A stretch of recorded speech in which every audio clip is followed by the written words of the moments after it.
Monthly provisions month எண்ட்லேயே கரெக்டாக வாங்கி கொடுத்துருவாங்க என் ஹஸ்பண்ட். வீட்டுக்கு என்னென்ன தேவை இருக்குது அப்படின்னு சொல்லிட்டு ஃபஸ்ட்டே நாங்கள் லிஸ்ட்டே போட்டுக்குவோம்.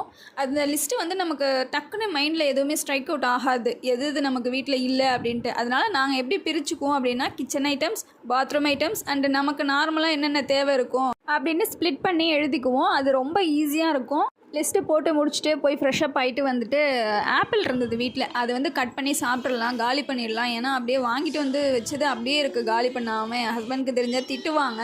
அதனால் கடகடன்னு அதை கட் பண்ணி அவங்களுக்கு கொஞ்சம் நான் கொஞ்சம் சாப்பிட்டு அப்புறம் சட்னி அரைக்கிறதுக்கு ஸ்டார்ட் பண்ணிட்டேன். இன்றைக்கி வந்து நான் உளுத்தம்பருப்பு சட்னி அரைக்கலாம் அப்படின்னு தான் இருந்தேன்.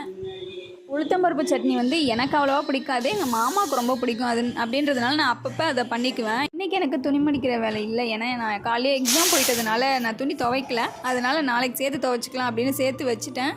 அது கொஞ்சம் கஷ்டம்தான் சேர்த்து துவைக்கிறது, இருந்தாலும் வேறு வழி இல்லை. அதனால் இன்றைக்கி நம்ம ஃப்ரீ.